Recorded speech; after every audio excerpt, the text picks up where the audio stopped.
Variety പലഹാരങ്ങൾ ഉണ്ടായാലും നമ്മൾ ഈ പഴംപൊരി ഉണ്ടല്ലോ അത് വല്ലാത്തൊരു ടേസ്റ്റ് ആണല്ലോ അല്ലേ. നല്ല ചൂട് പഴംപൊരി ചായൻ്റെ കൂടെ കഴിക്കുമ്പോൾ വല്ലാത്തൊരു ടേസ്റ്റ് ആണല്ലോ അല്ലേ. പക്ഷേ പഴംപൊരി ഉണ്ടാക്കാൻ സിമ്പിളാണെങ്കിൽ ചില ടൈമിൽ നമുക്കത് ശരിയായി കിട്ടാറില്ലല്ലോ. അപ്പോൾ ഈ റെസിപ്പി ഒന്ന് കണ്ടു നോക്കൂട്ടോ. നല്ല പെർഫെക്റ്റ് ആയിട്ടുള്ള പഴംപൊരിൻ്റെ റെസിപ്പി ഒന്ന് കാണിക്കാം കേട്ടോ. പഴംപൊരി ഉണ്ടാക്കുമ്പോൾ അതാ നല്ല പഴുത്ത പഴം തന്നെ എടുക്കാൻ ശ്രദ്ധിക്കാം കേട്ടോ. 3 പഴം വെച്ചിട്ടാട്ടോ ഞാൻ പഴംപൊരി ഉണ്ടാക്കുന്നത്. അപ്പോൾ അതാ 3 പഴം ഇവിടെ എടുത്ത് വെച്ചിട്ടുണ്ട്. അതിലേക്ക് 1 കപ്പ് മൈദയും 1/2 കപ്പ് കടലമാവും. അപ്പോൾ ഇതാ രണ്ടും ഒരു പാത്രത്തിലിട്ട് വെച്ചിട്ടുണ്ട് കേട്ടോ. 1 കപ്പ് മൈദ, 1/2 കപ്പ് കടലമാവ്. ഇനി അതിലേക്ക് 1/4 കപ്പ് പഞ്ചസാര, ഇനി നമുക്ക് പഞ്ചസാരയും ഉപ്പും ബേക്കിംഗ് സോഡയും ചേർത്ത് കൊടുക്കാം കേട്ടോ. ഇനി ഇതിലേക്ക് നമുക്ക് ആവശ്യത്തിനുള്ള വെള്ളം കുറച്ച് ഒഴിച്ചിട്ട് ഇതുപോലെ ഒന്ന് കലക്കിയെടുക്കുക. ഒരുപാടങ്ങ് ലൂസ് വേണ്ട കേട്ടോ.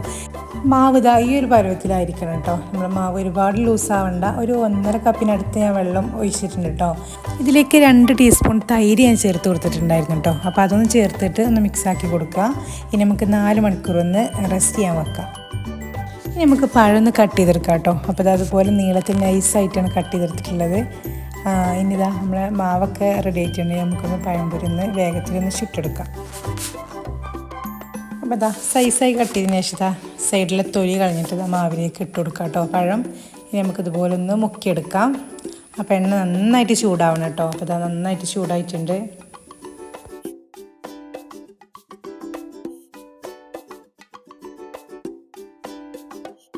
അപ്പോൾ ഇതാ പഴംപൊരി നന്നായിട്ട് പൊങ്ങിയൊക്കെ വന്നിട്ടുണ്ട് കേട്ടോ. അപ്പോൾ 2 വശം കൂടെ നമുക്ക് അതിന് ശേഷം നമുക്ക് കോരിയെടുക്കാം കേട്ടോ.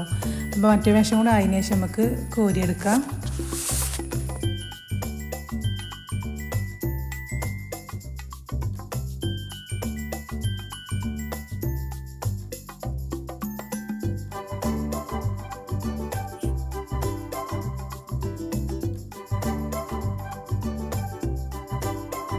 അപ്പോൾ ഇതാ നല്ല പെർഫെക്റ്റ് ആയിട്ട് തന്നെ പഴംപൊരി കിട്ടിയിട്ടുണ്ട് കേട്ടോ. അപ്പോൾ ബാക്കിയുള്ള മുഴുവനും വേഗത്തിലൊന്ന് ഫ്രൈ ആക്കി എടുക്കാം കേട്ടോ. അപ്പോൾ ഇത് നല്ല സൂപ്പർ പഴംപൊരി കേട്ടോ.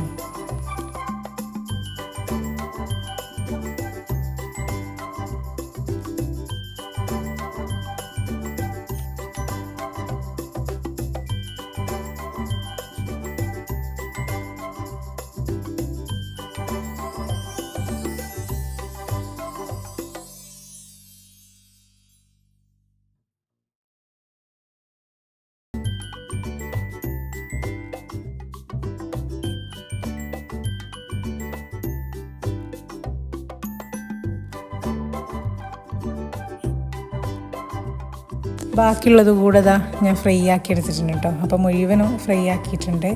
അപ്പം നല്ല പെർഫെക്റ്റ് ആയിട്ടുള്ള പഴംപൊരി ഇവിടെ റെഡി ആയിട്ടുണ്ട് കേട്ടോ. അപ്പോൾ എന്തായാലും ഒന്ന് ഉണ്ടാക്കി നോക്കണ്ടോ.